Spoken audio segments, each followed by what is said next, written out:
Well, welcome everyone to the MSU Extension Profitability in Agriculture podcast. My name is Joel Schumacher, and I'm the Ag and Natural Resources Program Leader for Montana State University.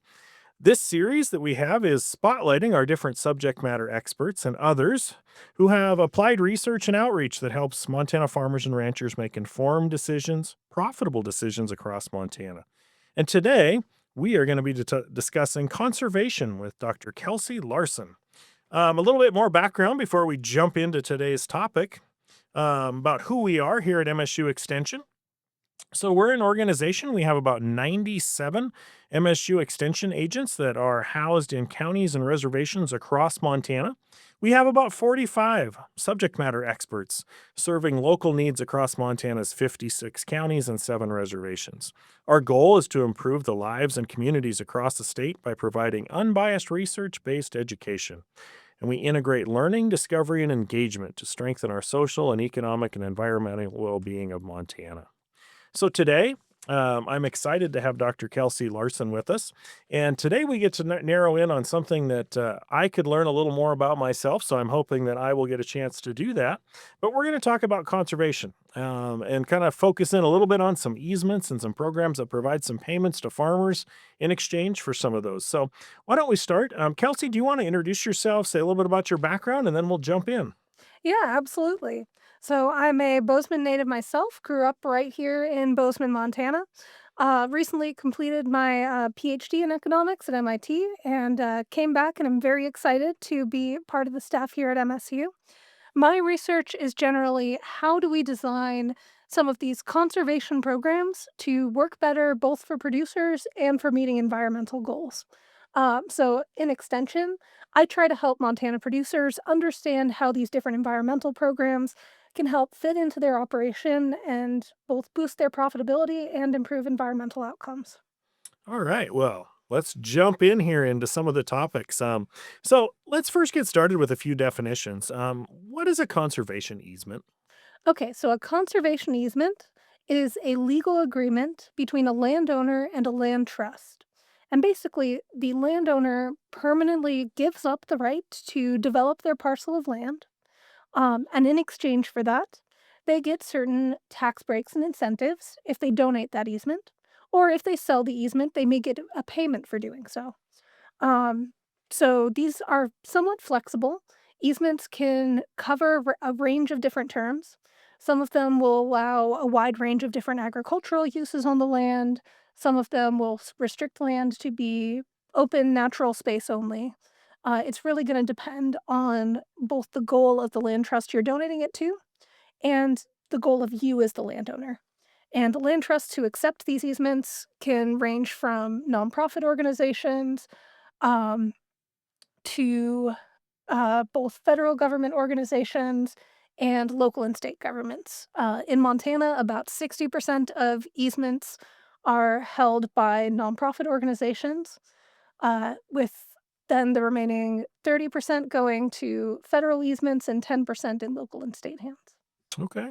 Well, maybe help me understand another piece of this process here. So, sounds like the farmer is getting some financial benefits, whether that's in the form of a payment to them or a tax credit that will be of value to them down the road.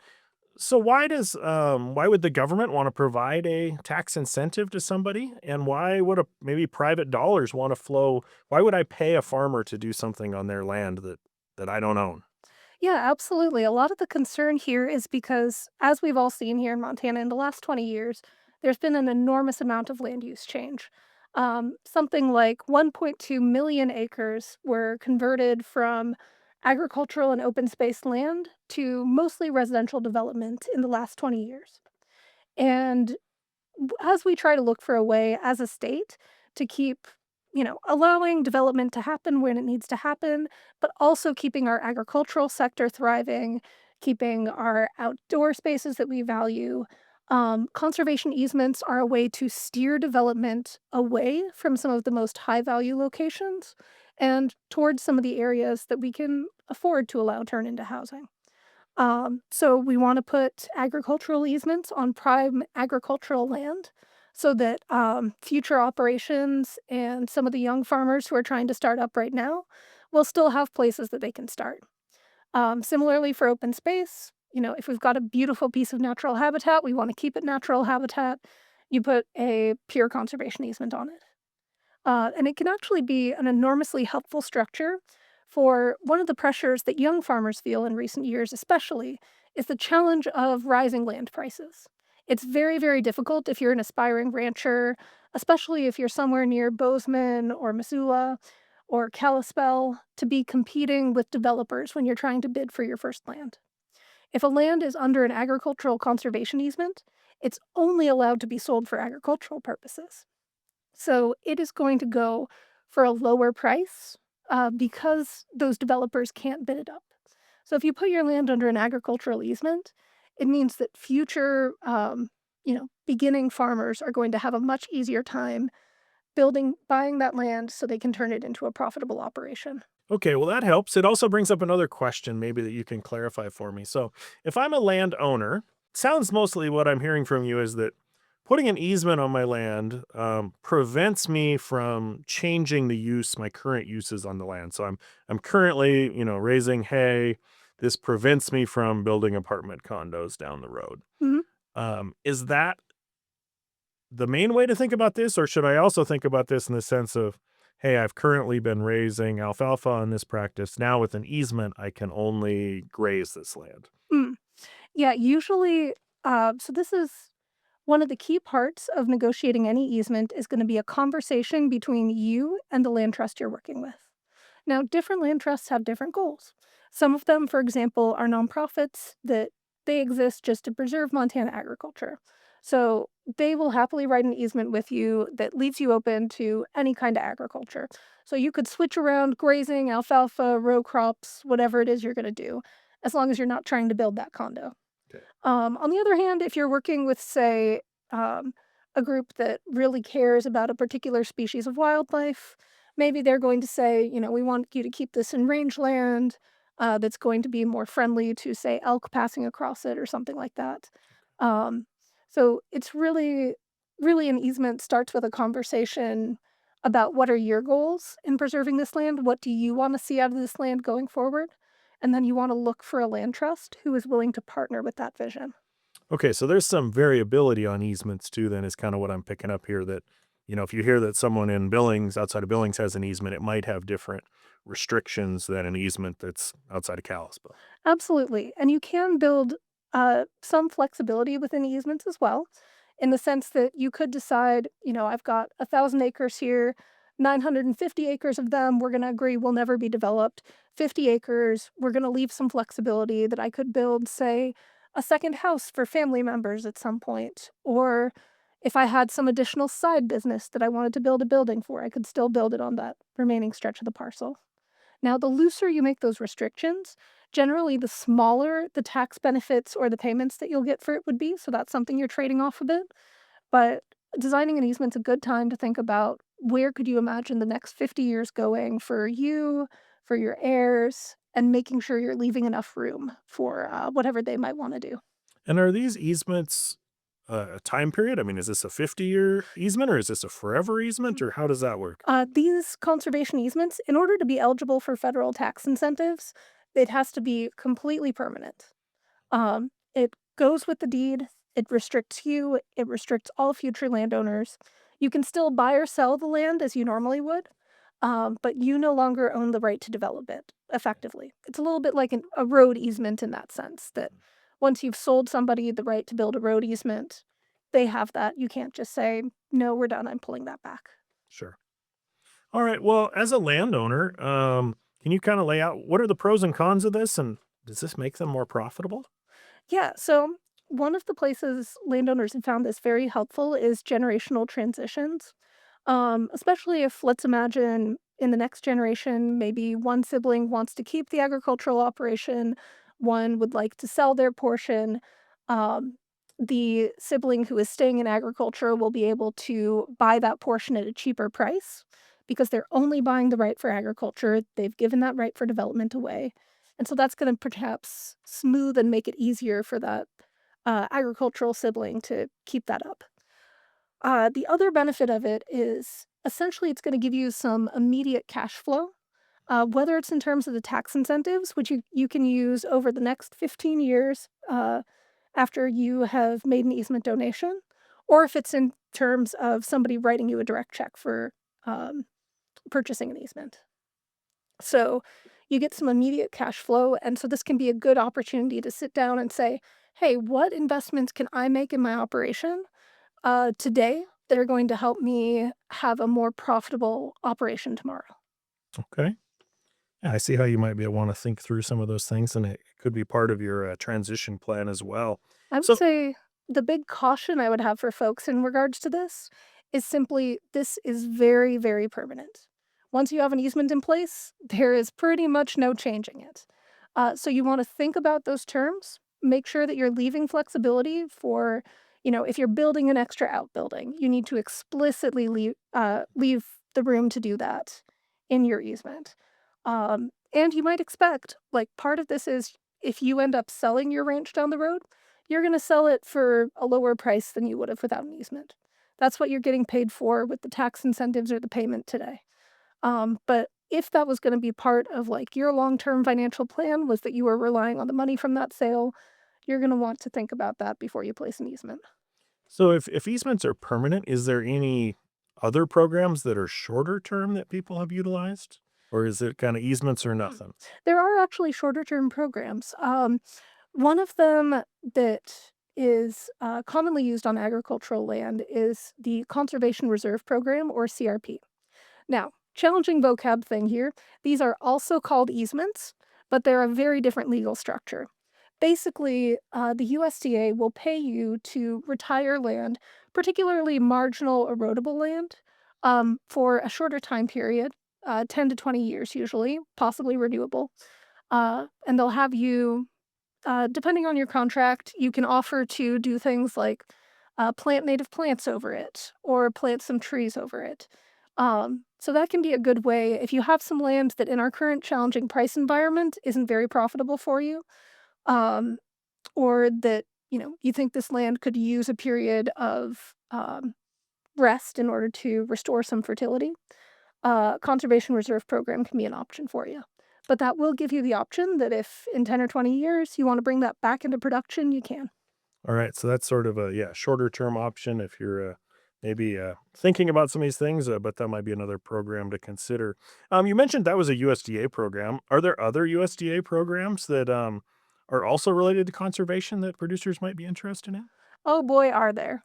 Well, broadly, the NRCS, the Natural Resources Conservation Service, is full of different programs that can work with producers to help you improve your operation and give you payments for adopting new practices that also have environmental benefits. Um, And can you give me a couple examples of some projects that might fall under those programs? yeah, so two of the big ones are EQIP, the Environmental Quality Incentive Program, and CSP, which is sort of a sibling program of eQuips. Basically, what these two programs do is they offer you contracts to adopt new to you improvements in resource management on your land. Um, so they have a wide range of different projects that different practices that you can get contracts for. Uh, And these NRCS, NRCS has offices across the state. So I'm assuming if you were interested in the EQIP program or learning more about that, one of the great places just be to walk into your local office and start asking questions. Oh, absolutely. Although I would highly advise before you walk into that office, you want to start on your farm first, which is spend a moment looking around and going, what problems are you running into on your operation? Especially, are there problems with your soil? Are there problems with your water? What kind of things would you like to improve about your operation? And if you can come in to their office and say, hey, I have a field where we're dealing with some problems with erosion, or I have a field where the soil quality has been difficult to work with, or I'm trying to figure out how to improve my pest management. They can really help go with you from there of figuring out, okay, what kind of next steps could we take? What kind of programs might you be able to get payments for to help you fix those problems? So it really works well to think of the NRCS as a mixture of a funding source and a consultant who want to help you better manage your land. All right. And you've mentioned several different programs here, both the easements, we saw CRP, and then EQIP and Conservation Stewardship Program. Do you have any idea how many producers or how many acres are enrolled in these programs in Montana? Oh boy, it is a fairly significant amount of money. So, some of the biggest practices that are funded here in Montana include cover cropping, critical area planting. So, kind of taking some of those little erodible strips that aren't making you much money out of production and planting them, pasture and hay, uh, rangeland. Um, oh, and there's also woody residue treatment, fencing, conservation harvest management. There's a pretty good mix of practices that are funded by EQIP in the state. Okay. And I believe the funding runs to about more than $30 million annually on CSP, close to $60 million on EQIP just here in Montana. Okay. Well, let's I always heard about some of these maybe shorter term practices that are funded that way. Let's kind of step back and say, okay, I'm ready to do something permanent, and I own some land. What does that process look like For a conservation easement? for an easement? So, yeah, you're going to start by working to identify a land trust in your area that might be a good fit. There is a Montana Association of Land Trusts that can be a good way to help find a list of reputable partner organizations that could work with you on that. And that's going to start with a conversation about sort of what are your goals? What are their goals? Do you see some overlap there? Most land trusts will have some terms that are pretty non negotiable for them of requirements they'll have for any easement. And then there will be other areas where they have the scope to let you decide what you're going to do. Now, generally, applying easement donations are not fast. It's going to take at least 6 to 12 months, can be longer with complications. And if you're applying for an easement payment program, that could increase the timeline to 2 years or more. So we're not talking about a fast process. Sure. Once you've started that conversation, the land trust might come out and visit your land to see again if it's a good fit for them. You might start talking to legal and tax advisors about the effects of conveying an easement. Make sure that you've got some hard numbers to figure out what that might look like for you. Then they're going to do a title report to make sure that you have the legal standing to donate that easement. Um, and essentially, over the course of that, you and the land trust are going to build a plan for that land's future management and for the easement restrictions. So you'll then get an appraiser who comes out to the land as you're in the finalizing process to figure out essentially how much value you're giving up by accepting these restrictions on your land. The more value you're giving up, the more your federal tax incentives would be worth. Um, and then the land trust will typically need to present this to some kind of local authority, um, go through whatever legal processes are required by your county to have the easement fully recorded and conveyed. And then after that, um, the land trust will keep checking in with you, usually at least once a year, just to see how things are going, make sure the restrictions of the easement are being followed. And many land trusts also serve as a form of support for the landowners that they're working with. They make this kind of agreement because they want to see the landowners succeed. And so they can be resources that can help connect you to, other programs, other sources of funding, information and technical support. And you can talk to the land trust about what particular relationships they have with landowners after that conveyance process. Yeah, so one thing in there that kind of caught my attention that I could certainly see is certainly around the Gallatin Valley, been a lot of growth pressure. So I could see that there being a lot of developers that would like additional land, and the land prices are high. And maybe the same might be true outside of Billings or Kalispell or Missoula or a variety of our other growing communities. Um, is the value then going to be quite a lot different for kind of those communities that it might be in, let's say, along our High Line, where we haven't seen near the growth and maybe the additional subdivisions and things that we've seen in some of our other cities? Oh, absolutely. Like, the more development pressure there is in the area, the bigger that gap is gonna be in what your land is worth with and without an easement on the open market. So someone in Bozeman might expect a pretty high uh, return per acre, whereas somebody who, yeah, out on the High Line, it's going to be a much smaller number per acre.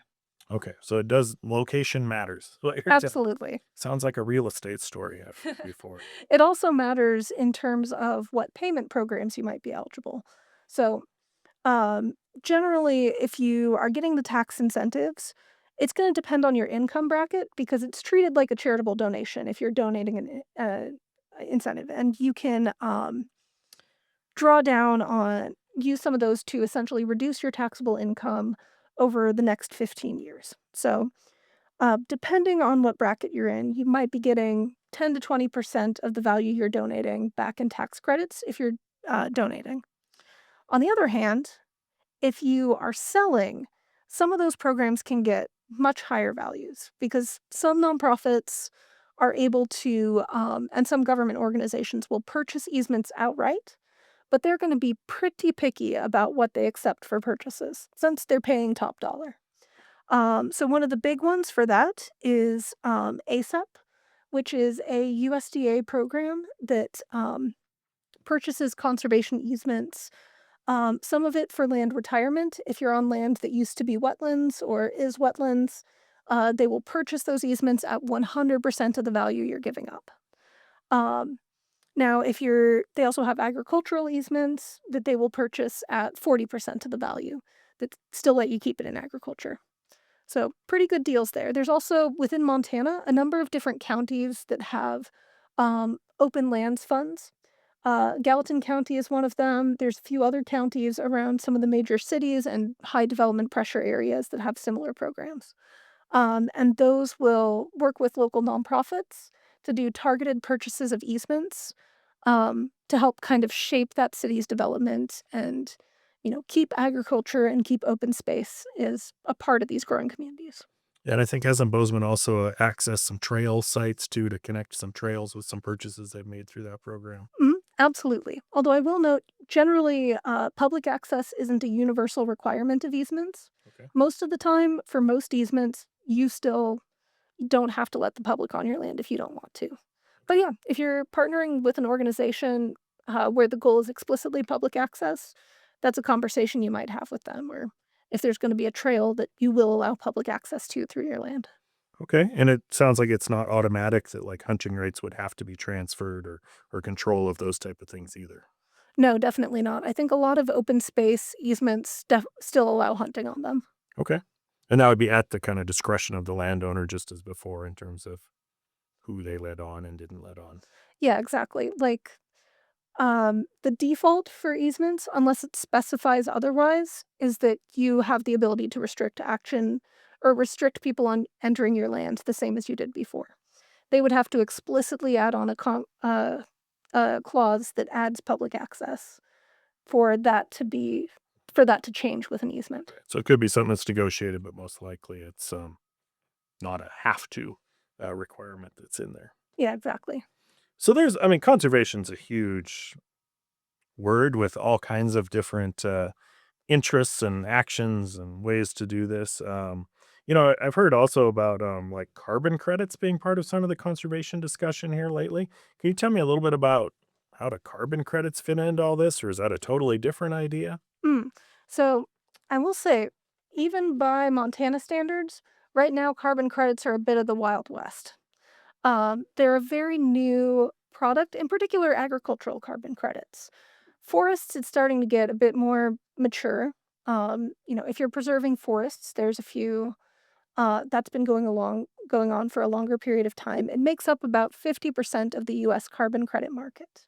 So the carbon credit market basically lets private companies and private individuals pay landowners to either increase the amount of carbon they're storing or at least slow down doing things that might release carbon into the atmosphere. And usually that's to help companies meet their own carbon goals. It lets them add your changes that you've made, count that towards their carbon goals. So basically, they're paying you to do things that help store more carbon in your soils, that release less carbon through your agricultural practices. And those type of programs aren't that's not as permanent as an easement, right? That's for some specified period of time. Yes. So, as I mentioned, the Wild West component here is that a lot of the companies that have entered this space, and right now it's mostly private companies, it's pretty unregulated, um, they work in a range of different ways.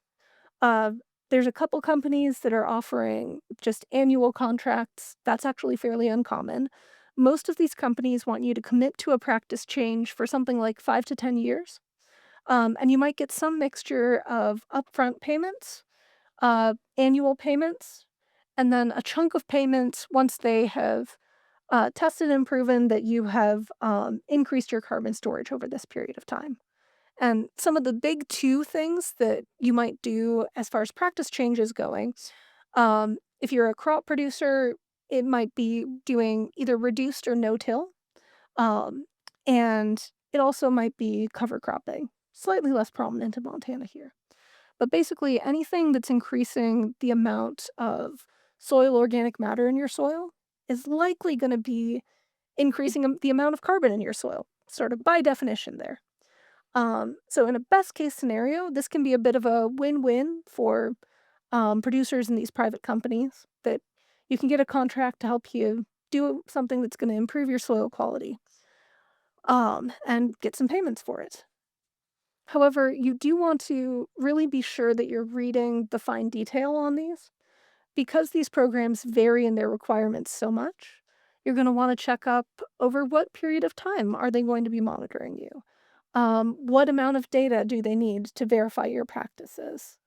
In addition, some of these programs that are popping up are coupled with companies that sell you things like data products or inputs or equipment, etc. And so, similarly, if they're going to include a clause that requires you to use a particular brand or particular equipment, you want to make sure that's something you're comfortable with before you sign anything. All right. Well, it sounds like there's some things to think about there. So, what else haven't we talked about with respect to these conservation programs today? And I think we've touched on a lot of the big topics here. Um, I'll just mention that I am currently working on developing a Mont guide for people who are interested in conservation easements. It may be out by the time this podcast is published, and if so, I'll send you a link to put in the show notes. Yeah. So, that's another good question. Are there resources where people can go to learn more about conservation easements? So yeah, as I mentioned, working on that Mont guide, looking at the Montana Association of Land Trusts has some good information on these that might help you figure out if it's the right fit for you. Um, and those would be 2 of my major recommendations on information sources. For broader conservation programs, it's really worth talking to your USDA NRCS office.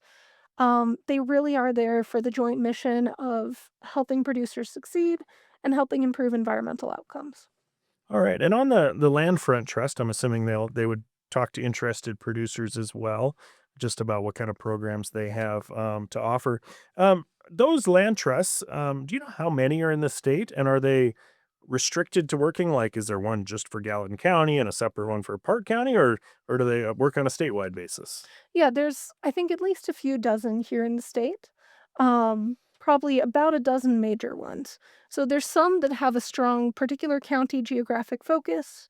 Some of them have much broader ranges and will accept easements statewide. So again, there's kind of 2 things that will define an easement's territory. One of them is going to be the geographic boundaries of where they like to work, and one of them is going to be what purposes do they work for? Do they do purely agricultural easements? Do they do completely open space easements? Do they do rangeland easements, etc.? And what purpose are they going for? Is it about habitat preservation? Is it about agricultural community preservation? So that's kind of the 2 dimensions that you'll be looking on as you sift through different potential land trusts. Yeah, it seems like there's a wide variety of kind of maybe preventing development, keeping in agriculture, but maybe also, improving water quality or reducing erosion or improving wildlife habitat. Mhm. And even at the Montana state level, there's a few different purchase programs that will buy easements generally for either that habitat cause or for water quality related concerns. All right. Well, Kelsey, before we wrap up today, is there anything else you want to share with our audience? I think we've about covered the bases, but I'll just say, like, having a plan for conservation and how you want to interact with these programs can really be a component that works together with other aspects of a profitability plan. Um, a lot of these conservation programs can help you solve problems that you're running into on your operation, and you don't have to think about it as a straight up either or. Nobody is going to fit all of these programs. None of them are one size fits all. But there's probably something out there that could help you out with your profitability. All right. Well, thank you, Kelsey, for joining us today. And again, Dr. Kelsey Larson is an extension specialist here at Montana State University. Conservation happens to be one of the areas that she spends some time studying. So appreciate her taking the time, sharing a little bit with us and helping us understand what might be a different or a little bit nuanced revenue stream for some producers out there today. So thank you all for joining us, and we hope you'll join us for another recording in this series down the road. Have a great day, everyone.